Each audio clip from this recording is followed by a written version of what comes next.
नमस्कार दोस्तों, आरके माही mathematics classes में आप लोग का स्वागत है। आज हम लेकर आए हैं मॉडल सेट 4 जो इंटरनेट पर जारी है, जो बिहार विद्यालय परीक्षा समिति द्वारा आयोजित किया गया है। यहाँ पर आप लोग देख पा रहे हैं, यहाँ पर देखिए, यहाँ पर क्या है, इंटरनेट पर जारी है। यहाँ पर मॉडल सेट आपका 4 दिखाई दे रहा है।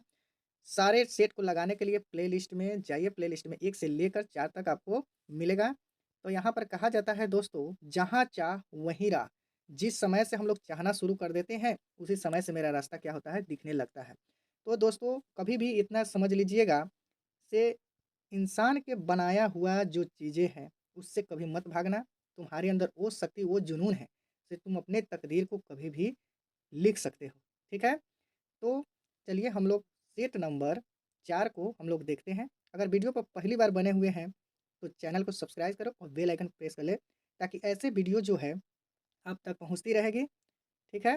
तो चलिए आगे हम लोग देखते हैं सेट नंबर। तो यहाँ पर देखिए सेट नंबर आपको मॉडल सेट 4 नंबर आपको दिख रहा है। तो साइंस में यहाँ पर हम लोग आज मॉडल सेट 4 देखने रहे हैं। चलिए यहाँ पर थोड़ा-सा ज़ूम करके दिखा दे हैं, आप लोग को अच्छा तरीक़े से दिखे। ठीक है? चलिए यहाँ पर प्रश्न नंबर 1 आप लोग देख रहे हैं। से ऐसे पदार्थ जो है जिन यहाँ पर क्या लिखा हुआ है, ऐसे पदार्थ जिनसे होकर प्रकाश आसानी से पार कर जाता है, उसे हम लोग क्या कहते हैं? तो जब भी प्रकाश जो है आर-पार हो जाता है, तो उसको हम लोग क्या करते हैं? पारदर्शी पदार्थ कहते हैं। क्या कहते हैं? पारदर्शी पदार्थ कहते हैं। तो पारदर्शी पदार्थ यहाँ पर देख रहे हैं, ऑप्शन नंबर आपका ए राइट आंसर सही है। ठीक है? कन्फर्म हो गया? चलिए अगला क्वेश्चन हम लोग देखते हैं। परावर्तन कोण होता है? क्या होता है? परावर्तन कोण होता है। तो यहाँ पर देखा जाए परावर्तन कोण कौन-सा होगा? ऑप्शन नंबर सब चारों ऑप्शन देख लीजिए आप लोग अच्छा तरीक़े से। चलिए हम लोग डायरेक्ट आंसर क्लिक करते हैं। यहाँ पर ये जो है आपका डी आंसर राइट आंसर सही होगा। क्या दिया हुआ है डी में? तो यहाँ पर देखा जाए परावर्तित किरण और दर्पण की, यहाँ पर देख लीजिए, परावर्तित किरण और दर्पण की सतह पर खींचे गए अभिलंब के बीच का कोण होता है। ठीक है? चलिए क्वेश्चन नंबर हम लोग देखते हैं आगे। क्वेश्चन नंबर कौन-सा है? 3। यहाँ पर क्वेश्चन नंबर 3 को हम लोग देखें। क्वेश्चन नंबर 3 क्या कह रहा है? निम्नलिखित में किस दर्पण द्वारा वस्तु प्रतिबिंब मिल सकता है? ठीक है ना? कह रहा है निम्नलिखित में किस दर्पण द्वारा किसी वस्तु का, यहाँ पर देख लीजिए, किसी वस्तु पर प्रतिबिंब मिल सकता है। तो यहाँ पर किस प्रतिबिंब, यहाँ पर देख लीजिए, चारों ऑप्शन पढ़ लीजिए पहले। सबसे पहले समतल दर्पण द्वारा, अवतल दर्पण द्वारा, उत्तल दर्पण द्वारा, इन यहाँ पर क्या दिया हुआ है? इनमें से सभी के द्वारा। ठीक है? तो चलिए हम लोग क्वेश्चन नंबर 3 का ऑप्शन नंबर आपका बी राइट आंसर सही है, क्योंकि अवतल दर्पण द्वारा होता है। ठीक है? चलिए क्वेश्चन नंबर आगे देखते हैं। क्वेश्चन नंबर 4 क्या कह रहा है? वस्तु से छोटा और आभासी प्रतिबिंब, वस्तु से छोटा और आभासी प्रतिबिंब इनमें किस दर्पण से प्राप्त होता है? यहाँ पर देखिए, तो ऑप्शन नंबर ए में क्या कह रहा है? समतल दर्पण से। ऑप्शन नंबर बी में क्या कह रहा है? अवतल दर्पण से। ठीक है? तो यहाँ पर 2 ऑप्शन दिया हुआ है। तो इसमें देख लेते हैं, यही इसी दोनों ऑप्शन में अगर राइट आंसर होता है, तो हम लोग 3 और 4 को नहीं देखेंगे। ठीक है? उसको भी देख लेते हैं। तो चलिए पहले सबसे पहले इसमें देख लेते हैं कौन-सा राइट आंसर है। 2 में, इसमें राइट आंसर आपका नहीं है। इसका मतलब है हमको ऑप्शन नंबर कौन? 3 और 4 भी देखना। चलिए यहाँ पर ऑप्शन नंबर, यहाँ पर क्या है? सी नंबर में देख रहे हैं, समतल और अवतल दोनों प्रकार के दर्पण से या उत्तल दर्पण से। तो आपका राइट आंसर जो है, यहाँ पर डी नंबर आपका राइट आंसर है। ठीक है? क्या है? उत्तल दर्पण से। आगे देखते हैं हम लोग। आगे क्या कह रहा है? ऐसे नेत्र में किस वस्तु का कैसा प्रतिबिंब बनता है? नेत्र में जो है किस वस्तु का कैसा प्रतिबिंब बनता है? तो देखिए ऑप्शन नंबर ए में क्या कर रहा है? काल्पनिक और सीधा, यहाँ पर देख पा रहे हैं, तथा छोटा। और बी में क्या है? काल्पनिक, उल्टा तथा बड़ा। और सी में क्या है? वास्तविक, उल्टा तथा छोटा। और डी में क्या है? वास्तविक, उल्टा तथा बड़ा। तो यहाँ पर देख लीजिए ऑप्शन नंबर आपका कौन राइट आंसर होगा? तो ऑप्शन नंबर आपका सी जो है राइट आंसर है, वास्तविक, उल्टा और छोटा होगा। ठीक है? चलिए आगे हम लोग देखते हैं। आगे क्या है? Question number 6। क्वेश्चन नंबर 6 क्या कह रहा है? समान नेत्र में अधिकतम कितनी दूरी तक किसी वस्तु को साफ-साफ देख सकते हैं? तो यहाँ पर देखिए, समान नेत्र में हम किसी वस्तु को साफ-साफ कहाँ तक देख सकते हैं? तो ऑप्शन नंबर ए में आपका कह रहा है, यहाँ पर 25 मीटर, और यहाँ पर बी में कह रहा है 2.5 सेंटीमीटर, और यहाँ पर कह रहा है सी में 25 सेंटीमीटर, और यहाँ पर क्या कह रहा है? अनंत। तो यहाँ पर आप ऑप्शन नंबर सामान्य आँख जो है आपको अनंत तक देखती है। ठीक है ना? ऑप्शन नंबर आपका डी राइट आंसर सही होगा। चलिए आगे हम लोग क्वेश्चन नंबर देखते हैं 7 में। 7 नंबर क्या कह रहा है? से विभिन्न दूरियों पर की वस्तुओं को के प्रतिबिंब को फोकस दूरी करने के लिए आँख के लेंस की फोकस दूरी किसके द्वारा परिवर्तित होता है? यहाँ देखिए, ध्यान दीजिएगा, पुतली या रेटिना या सिलियरी या पक्षमाभी पेशिया या आइरिस या परितालिका। ध्यान दीजिए ऑप्शन नंबर कौन राइट होगा।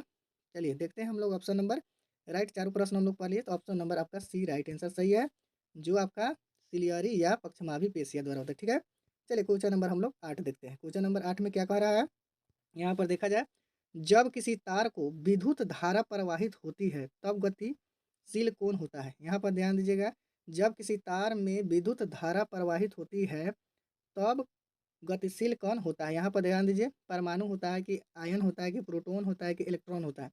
तो यहाँ पर ऑप्शन नंबर यहाँ पर देख लीजिए 8 का कौन सा राइट आंसर होगा, आपका इलेक्ट्रॉन होगा। ठीक है, चलिए ऑप्शन नंबर डी आपका सही है। चलिए आगे देखते हैं हम लोग क्वेश्चन नंबर 9। यहाँ पर क्वेश्चन नंबर 9 आपको क्या कह रहा है, प्रतिरोध का एसआई मात्रक। तो प्रतिरोध का एसआई मात्रक क्या होता है, आप लोगों को मालूम है। चलिए मालूम नहीं है तो यहाँ पर देख लेते हैं हम लोग, प्रतिरोध का एसआई मात्रक ओम होता है। क्या होता है, ओम होता है। ठीक है, चलिए आगे हम लोग देखते हैं क्वेश्चन नंबर 10। क्वेश्चन नंबर 10 क्या कह रहा है, किसी सीधे चालक में धारा की दिशा और उनमें संबंध चुंबकीय क्षेत्र की दिशा किस नियम से ज्ञात की जाती है। तो यहाँ पर ध्यान दीजिए, तो चुंबकीय क्षेत्र की दिशा के बारे में किसने बताया था, आपको मालूम है। चलिए मालूम नहीं है तो हम लोग देख लेते हैं, फ्लेमिंग ने बताया था। किसने बताया था, फ्लेमिंग। तो फ्लेमिंग ने बताया था, तो किस हस्त के नियम के अनुसार बताए थे। तो यहाँ पर ऑप्शन नंबर आपका बी राइट आंसर है, फ्लेमिंग के दक्षिण हस्त नियम से होता है। ठीक है, चलिए क्वेश्चन नंबर हम लोग 11 को देखते हैं। क्वेश्चन नंबर 11 को देखते हैं। ठीक है, चलिए क्वेश्चन नंबर 11 क्या कह रहा है, ऐसे यहाँ पर ध्यान दिया जाए। क्या कह रहा है क्वेश्चन नंबर 11 से, किसी विद्युत धारावाही सीधे लंबी परिनालिका के भीतर चुंबकीय क्षेत्र। यहाँ पर कह रहा है किसी विद्युत धारावाही सीधे लंबी परिनालिका के भीतर चुंबकीय क्षेत्र। तो यहाँ पर ऑप्शन नंबर देख लीजिए, आप लोग चारों पढ़ लीजिए कौन सा आपका सही होगा। चलिए ऑप्शन नंबर आपका 11 का ऑप्शन नंबर आपका बी राइट आंसर है। इसमें क्या है, इसके सिरों की ओर जाने से क्या होता है, घटता है। क्या होता है, घटता है।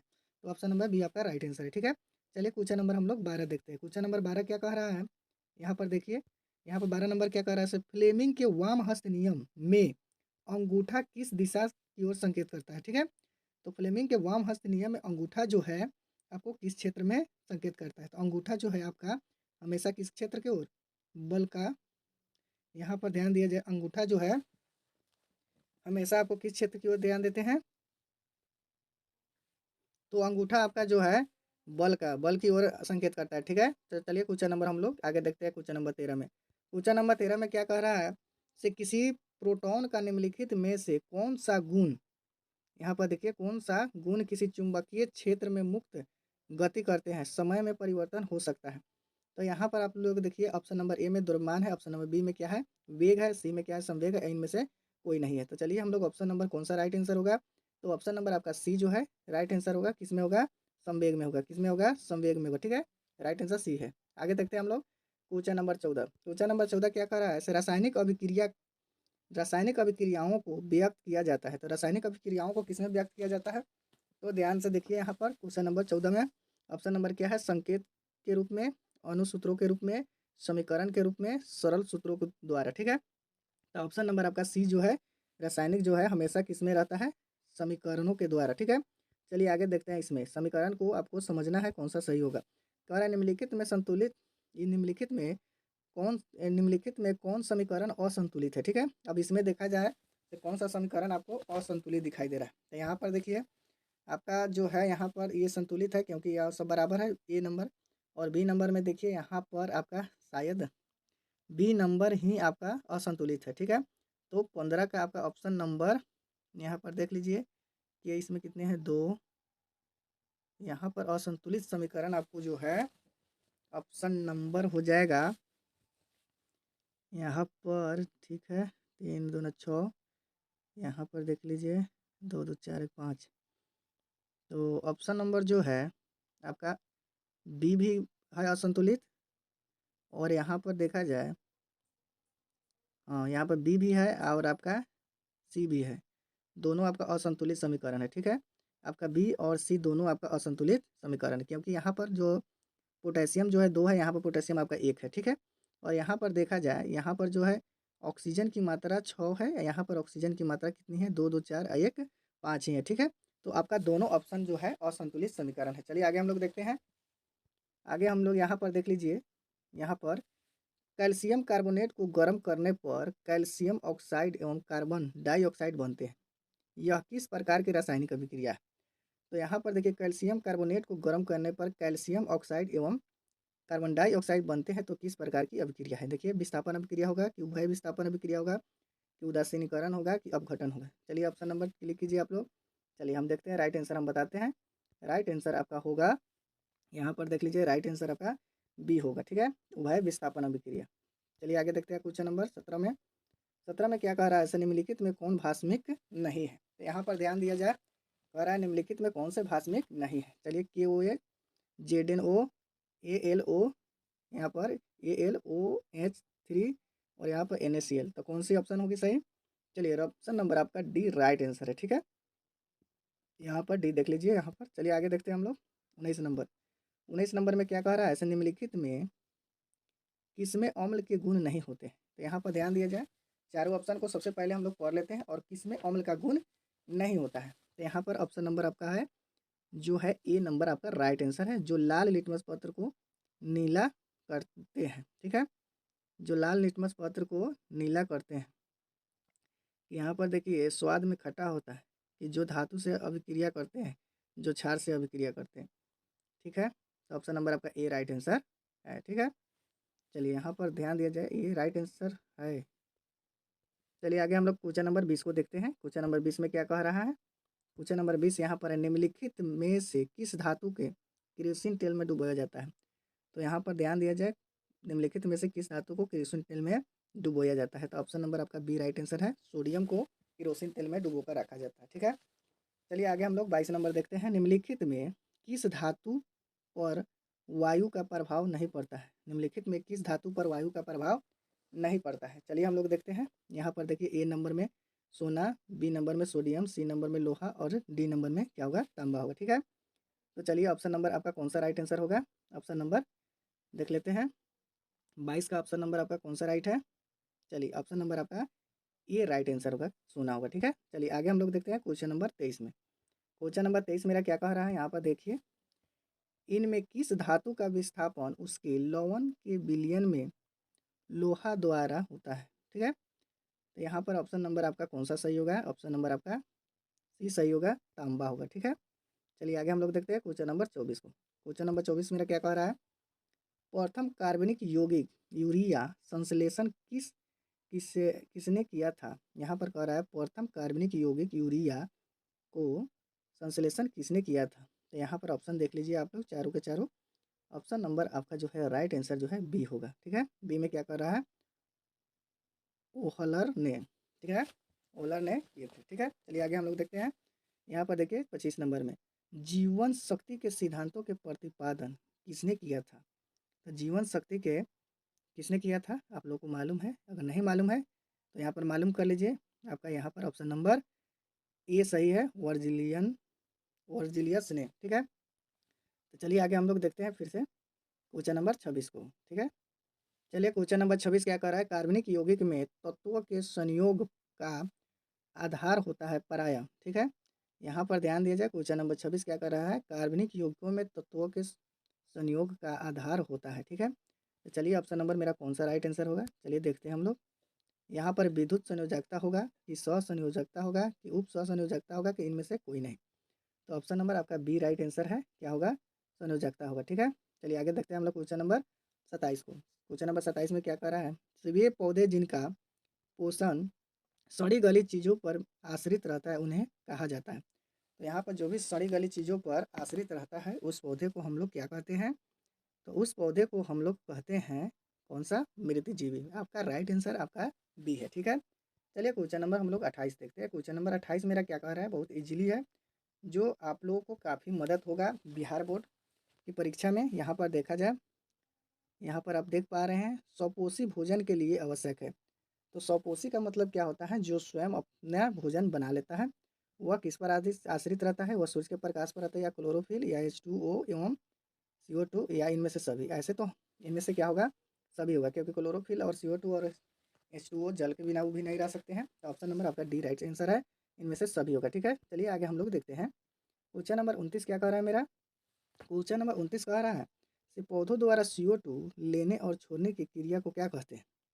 यहाँ पर ध्यान दिया जाए, पौधे द्वारा लेने और छोड़ने की क्रिया को क्या कहते हैं? तो यहाँ पर हमारा option number D right answer है, प्रकाश संश्लेषण। ठीक है, चलिए आगे हम लोग देखते हैं क्वेश्चन नंबर 30 को। क्वेश्चन नंबर 30 मेरा क्या कह रहा है? से प्रकाश संश्लेषण होता है। तो प्रकाश संश्लेषण किस में होता है? आपका ऑप्शन नंबर तो सी सही है, राइट आंसर, हरे पौधे में होता है। ठीक है, चलिए आगे हम लोग देखते हैं। यहाँ पर मनुष्य, यहाँ पर देखिए, मनुष्य के ट्रैकिया में पाया जाता है। तो मनुष्य के ट्रैकिया में क्या पाया जाता है? चलिए आप देखते हैं हम लोग। आपका ऑप्शन नंबर आपका बी आंसर राइट आंसर होगा, उपस्थित के बिना अपूर्ण वाला होगा। ठीक है, चलिए आगे हम लोग देखते हैं। क्वेश्चन नंबर 32 क्या कह रहा है? क्वेश्चन नंबर 32 क्या कह रहा है? श्वसन की क्रिया में खाद्य पदार्थों का क्या होता है? तो श्वसन की क्रिया में खाद्य पदार्थों का क्या होता है? तो आपका ऑप्शन नंबर आपका सी है, क्या हो जाता है? विघटन होता है। क्या होता है? विघटन होता है। ठीक है, चलिए आगे देखते हैं हम लोग। चलिए यहाँ पर आप देखा जाए, यहाँ पर देखा जाए हमारे शरीर में विभिन्न जैविक क्रियाओं का नियंत्रण होता है। तो हमारे शरीर में क्या होता है? जैविक क्रियाओं का नियंत्रण होता है। तो ऑप्शन नंबर कौन सा आपका राइट आंसर है? चलिए आप लोग देख लीजिए, कमेंट कीजिए। चलिए हम राइट आंसर बताते हैं। ऑप्शन नंबर आपका जो है 33 का कितने हैं? सी नंबर आपका राइट आंसर होगा। ठीक है ना, यहाँ पर राइट आंसर सी होगा। क्या कह रहा है इसमें? तंत्रिका एवं रसायनों दोनों के द्वारा होता है। ठीक है, चलिए आगे हम लोग देखते हैं। यहाँ पर देखते हैं आगे हम लोग, चलिए देखते हैं। यहाँ पर देखिए यहाँ पर क्या प्रश्न लिखा हुआ है? एब्सिसिक एसिड किस तरह के रसायन है? ठीक है, एब्सिसिक एसिड जो है किस तरह का रसायन है? क्वेश्चन नंबर 34 का आंसर राइट आंसर आपका होगा यहाँ पर डी होगा। क्या है? डी में लिखा हुआ वृद्धि रोधक होता है। ठीक है, चलिए आगे हम लोग क्वेश्चन नंबर 35 को देखते हैं। क्वेश्चन नंबर 35 मेरा क्या कह रहा है? मेंडल ने मटर की यहाँ पर कुल पौधों, यहाँ पर देखिए कि कुल कितने जोड़े विकल्प लक्षणों का अध्ययन किया था? तो यहाँ पर राइट आंसर आपका जो है आपका डी नंबर है 7। ठीक है, चलिए 35 का क्या होगा? ऑप्शन नंबर डी होगा 7। ठीक है, चलिए आगे हम लोग देखते हैं फिर से। यहाँ पर कह रहा है किसी पारिस्थितिक तंत्र में ऊर्जा को ग्रहण करने वाले होते हैं। तो किसी पारिस्थितिक तंत्र में ऊर्जा को ग्रहण करने वाले कौन होते हैं? आप लोग देखिए, यहाँ पर ऑप्शन नंबर आपका ये राइट आंसर है, जो क्या होता है? उत्पादक होता है। ठीक है, चलिए क्वेश्चन नंबर हम लोग आगे देखते हैं 37 में। क्वेश्चन नंबर 37 क्या कह रहा है? इनमें किसके द्वारा अमीबा भोजन का अंतर्ग्रहण करता है? किसके द्वारा करता है? चलिए आप लोग राइट आंसर बताइए। चलिए आपका ऑप्शन नंबर ए सही है, उत्पाद द्वारा। ठीक है, चलिए आगे फिर से हम लोग देखते हैं। यहाँ पर क्या दिया हुआ है? पौधे में किस क्रिया के द्वारा बाहरी वातावरण से ऑक्सीजन कोशिकाओं तक पहुँचाता है? क्या कह रहा है? पौधे में किस क्रियाओं द्वारा बाहरी वातावरण से ऑक्सीजन द्वारा कोशिकाओं तक पहुँचाया जाता है? तो किस क्रियाओं द्वारा होता है? तो विसरण द्वारा होता है। ऑप्शन नंबर आपका ये राइट आंसर है। ठीक है, चलिए आगे हम लोग देखते हैं। आगे मेरा क्या है? हार्मोन स्रावित होता है। तो हार्मोन स्रावित होता है, यहाँ पर ध्यान दिया जाए, किसमें स्रावित होता है? तो ऑप्शन नंबर आपका ए होगा, अंतः स्रावित ग्रंथि से होता है। ठीक है, चलिए हम लोग देखते हैं। क्वेश्चन नंबर 40 क्या कह रहा है? CFC का पूरा नाम बताइए। तो CFC का पूरा नाम क्या होता है? चलिए हम बताते हैं। ऑप्शन नंबर आपका सी सही होगा। क्या होता है? क्लोरोफ्लोरोकार्बन होता है, राइट आंसर। चलिए आगे हम लोग देखते हैं। आगे क्या कर रहा है? यहाँ पर देखा जाए, निम्नलिखित में किसके द्वारा एक बिंदु स्रोत से समानांतर किरण पुंज मिलती है? ठीक है, क्या कर रहा है? निम्नलिखित में किसके द्वारा यहाँ पर एक बिंदु स्रोत के समानांतर किरण पुंज मिलती है? तो आपका ऑप्शन नंबर कौन सा सही होगा? ए होगा, वो ऑप्शन नंबर ए है, जो अवतल दर्पण द्वारा होता है। ठीक है, चलिए आगे हम लोग क्वेश्चन नंबर, चलिए क्वेश्चन नंबर 42 क्या कहता है आप लोगों को? यहाँ पर क्या कह रहा है? एक अवतल दर्पण में वस्तु बीम की स्थिति को फोकस दूरी ध्रुव के बीच हो तो प्राप्त प्रतिबिंब होगा। तो यहाँ पर आपका ऑप्शन नंबर कौन सा सही होगा? यहाँ पर देख लीजिए, यहाँ पर क्वेश्चन नंबर 42 का ऑप्शन नंबर आपका सी राइट आंसर है। कौन सा है? आभासी, काल्पनिक और बड़ा भी होगा। चलिए आगे हम लोग देखते हैं क्वेश्चन नंबर 43 को। क्वेश्चन नंबर 43 क्या कह रहा है? नेत्र लेंस की फोकस दूरी कम हो जाने से कौन सा दृष्टि दोष होता है? अगर नेत्र के फोकस दूरी कम हो जाएगा तो कौन सा यहाँ पर दृष्टि दोष होगा? चलिए आगे हम लोग राइट आंसर मारते हैं। ऑप्शन नंबर ए, निकट दृष्टि दोष होता है। क्या होता है? निकट दृष्टि दोष होता है। चलिए आगे हम लोग देखते हैं। यहाँ पर क्या कह रहा है? किस दृष्टि दोष में किसी वस्तु का प्रतिबिंब रेटिना के पीछे बनता है? ठीक है, यहाँ पर किस दृष्टि दोष में किसी वस्तु का प्रतिबिंब रेटिना का पीछे बनता है? तो आपका ऑप्शन नंबर राइट होगा बी, जो दूरदृष्टि दोष में ऐसा होता है। ठीक है, चलिए ऐसे देखते हैं आगे हम लोग। यहाँ पर देखिए, यहाँ पर क्या कह रहा है, से दूरदृष्टि दोष वाली आँख साफ-साफ देख सकता है। तो दूरदृष्टि दोष वाली आँखें जो है साफ-साफ देख सकता है। ऑप्शन नंबर आपका ए राइट आंसर होगा, दूर की वस्तुओं को, ठीक है। चलिए आगे हम लोग देखते हैं, आगे क्या कह रहा है। यहाँ पर देखिए, विभवांतर मापने के लिए निम्नलिखित में से किस युक्ति का उपयोग होता है?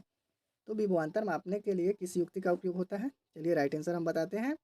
राइट आंसर आपका सी नंबर है, जो वोल्ट मीटर से मापा जाता है। चलिए आगे हम लोग देखते हैं। 47 क्या कह रहा है, तो निम्नलिखित में से धनायन ऋणायन का चिन्ह अंकित होता है। तो धनायन और ऋणायन का चिन्ह अंकित किस में होता है?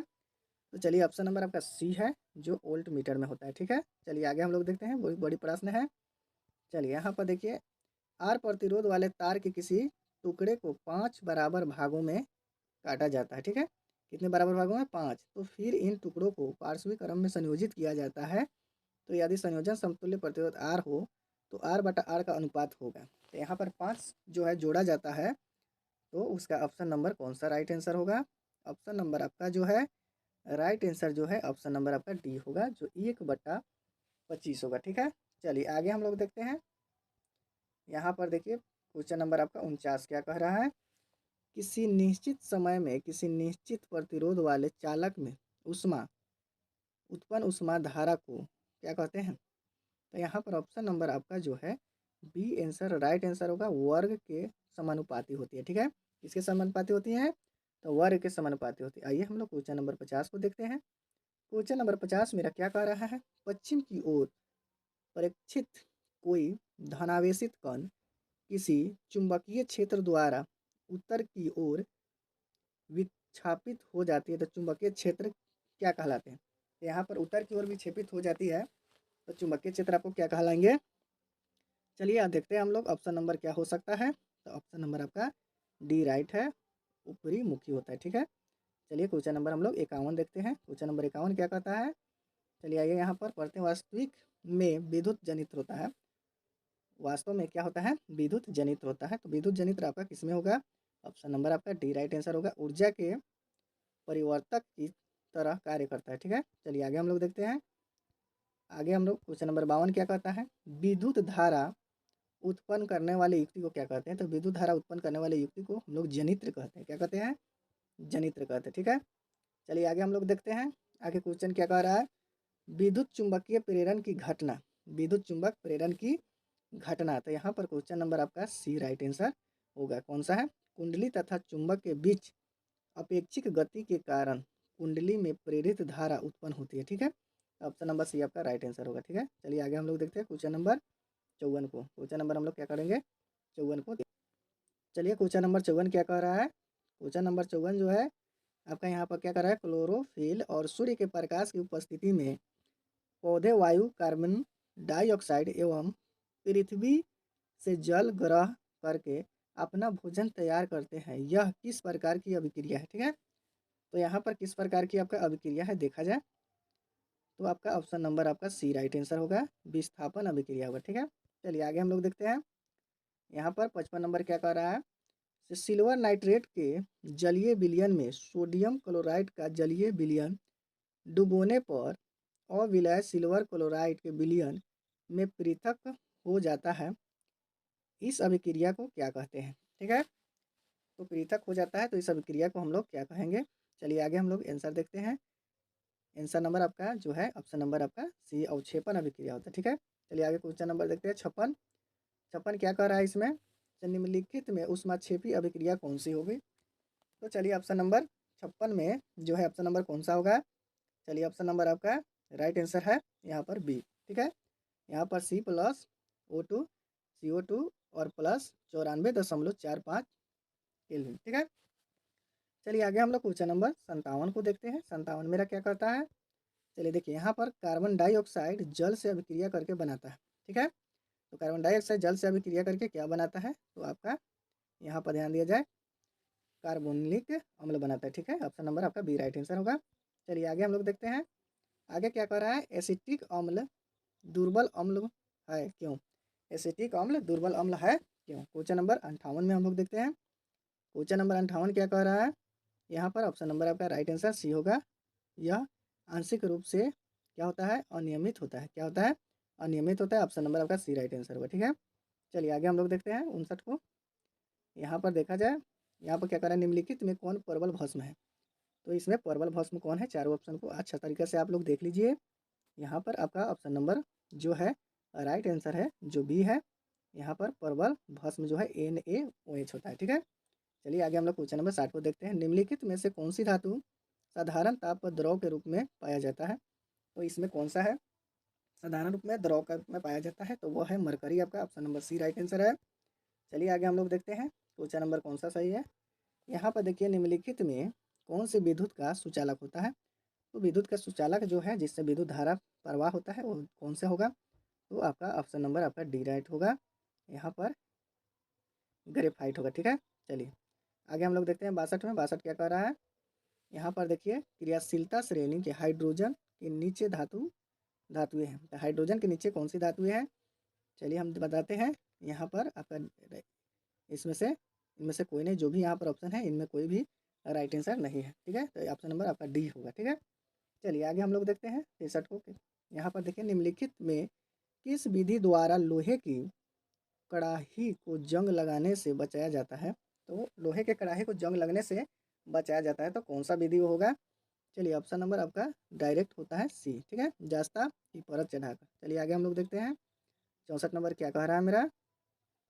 यहाँ पर देखिए, एल्डिहाइड श्रेणी के यौगिक निम्नलिखित में कौन सी क्रियाशील समूह विद्यमान होती है। तो कौन सी क्रियाशील समूह विद्यमान होती है एल्डिहाइड श्रेणी में। तो एल्डिहाइड श्रेणी में आपका जो है, आपका ऑप्शन नंबर कौन सा सही होगा।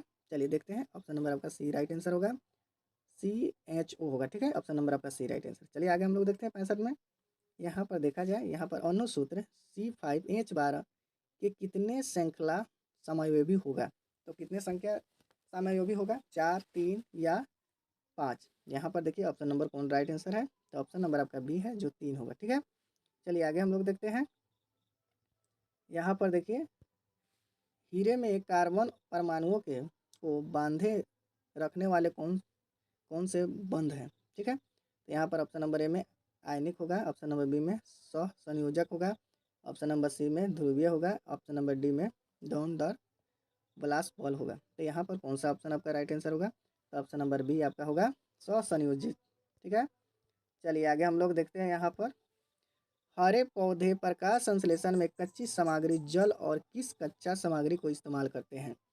तो हरे पौधे प्रकाश संश्लेषण में कच्ची सामग्री और जल किस कच्चे सामग्री को इस्तेमाल करते हैं। तो यहाँ पर ऑप्शन नंबर आपका राइट आंसर होगा, ऑप्शन नंबर ए, क्या होगा, कार्बन डाइऑक्साइड, ठीक है। आगे हम लोग देखते हैं।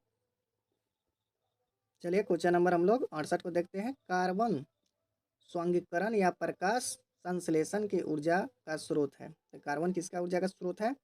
चलिए ऑप्शन नंबर हम लोग क्या करते हैं, ऑप्शन नंबर आपका कौन सा सही है। चलिए ऑप्शन नंबर आपका सी जो है सही है, सूर्य के प्रकाश से, ठीक है। चलिए यहाँ पर आगे देखते हैं। मनुष्य का हृदय जो है प्रति मिनट कितने बार धड़कते हैं। तो यहाँ पर ऑप्शन नंबर कितने बार धड़कते हैं मनुष्य का हृदय, तो 72 बार धड़कते हैं। ऑप्शन नंबर आपका बी राइट आंसर होगा, ठीक है। चलिए आगे हम लोग देखते हैं। आगे मेरा क्या कहता है, यहाँ फेफड़ों में शुद्ध होने के बाद रक्त हृदय के किस कोष्ठक में लौटाता है। तो रक्त जो है हृदय के किस कोष्ठक में लौटाता है। तो आपका ऑप्शन नंबर आपका सी राइट आंसर होगा, बाएं ऑलिदन, ठीक है। चलिए आगे हम लोग देखते हैं। आगे क्या कह रहा है, इनमें कौन सा फल पकने के लिए प्रयुक्त होते हैं। इसमें से कौन सा फल पकने के लिए प्रयुक्त होते हैं। चलिए 71 में हम लोग देखते हैं, ऑप्शन नंबर सी जो है एथिलीन है, ठीक है ना। चलो आगे हम लोग देखते हैं। यहाँ पर देखिए, मस्तिष्क का कौन सा भाग हृदय संपादन तथा श्वसन की गति को नियंत्रण करता है। तो मस्तिष्क का कौन सा भाग श्वसन की गति को नियंत्रण करता है। तो चलिए ऑप्शन नंबर आपका बी राइट है, मेंडुला होता है, ठीक है। चलिए आगे हम लोग देखते हैं क्वेश्चन नंबर 73 को। किस जीव की जीनी संरचना कहलाती है। तो किस जीव की जीनी संरचना कहलाती है। चलिए ऑप्शन नंबर हम लोग देखते हैं, ऑप्शन नंबर आपका बी राइट आंसर होगा, जीन रूप या जीनोटाइप होता है, ठीक है। चलिए आगे हम लोग देखते हैं। अब यहाँ पर देखा जाए, मेंडल अपने प्रयोग से बगीचे में, यहाँ पर देख लीजिए, पौधे का चयन किया। तो मेंडल अपने बगीचे में किस पौधे का चयन किया था। चलिए यहाँ पर आपका ऑप्शन नंबर यहाँ पर है साधारण मटर, या यहाँ पर उड़हुल मटर, या गुलाब। यहाँ पर देख लीजिए सब, यहाँ पर सहतूत। तो आपका ऑप्शन नंबर जो है कौन सा सही होगा राइट आंसर? ए होगा साधारण मटर को। ठीक है, चलिए आगे हम लोग देखते हैं क्वेश्चन नंबर 75 में। ओजोन परत की क्षति का मुख्य कारण कौन सा है? तो ओजोन परत की क्षति का मुख्य कारण आपका होगा क्लोरोफ्लोरोकार्बन होगा। ठीक है, चलिए आगे देखते हैं आगे क्या कह रहा है। क्वेश्चन नंबर 76 देखिए, यहाँ पर है अमृता देवी विनियोगी पुस्तक क्यों दिया जाता है? तो यहाँ पर देखिए ऑप्शन नंबर आपका कौन सा राइट होगा? यहाँ पर पहला ऑप्शन ए नंबर सही है, जीवन के संरक्षण के क्षेत्र, यहाँ पर देख लीजिए उत्कृष्ट सेवाएं के लिए। ठीक है, चलिए आगे हम लोग देखते हैं आगे क्या है। यहाँ पर देखा जाए ग्रहणी भाग होता है, तो ग्रहणी भाग किसमें होता है? चलिए ऑप्शन नंबर आपका सी राइट आंसर होगा, छोटी आंत में होता है। ठीक है, चलिए आगे हम लोग देखते हैं क्वेश्चन नंबर 78 को। यहाँ पर वृक्क किस जैविक पराक्रम का हिस्सा है? ठीक है, तो आपका ऑप्शन नंबर आपका ए है, उत्सर्जन के लिए। ठीक है, चलिए आगे देखते हैं हम लोग। यहाँ क्वेश्चन नंबर, मस्तिष्क में विभिन्न सूचनाओं को किस रूप में संचित होता है? तो मस्तिष्क में किस रूप में सूचनाओं को संचित होता है? चलिए ऑप्शन नंबर आपका बी राइट आंसर है, उद्दीपन द्वारा। ठीक है, चलिए आगे हम लोग देखते हैं क्वेश्चन नंबर 80। चिपको आंदोलन का मुख्य उद्देश्य क्या था? तो चिपको आंदोलन का मुख्य उद्देश्य आपका था यहाँ पर वन की कटाई को रोकना। ठीक है, ऑप्शन नंबर बी आपका राइट आंसर सही है। तो हेलो दोस्तों, आप लोगों को अच्छा लगा होगा, काफ़ी समझ में आया होगा। ये वीडियो आपका काफ़ी 10th क्लास के लिए यूजफुल वीडियो है, जो आपको 10th क्लास के बिहार बोर्ड का जो परीक्षा होने वाली है 2024 में, उसमें काफ़ी इसमें से जो भी है टकराने का पूरे चांसेज है। तो आप लोग जो है वीडियो को जब जो है चैनल को सब्सक्राइब कर देना है और वीडियो को शेयर कर देना है। इतना ही कहकर अपने शब्दों को समाप्त करते हैं। जय हिंद, जय भारत, जय बिहार। ठीक है।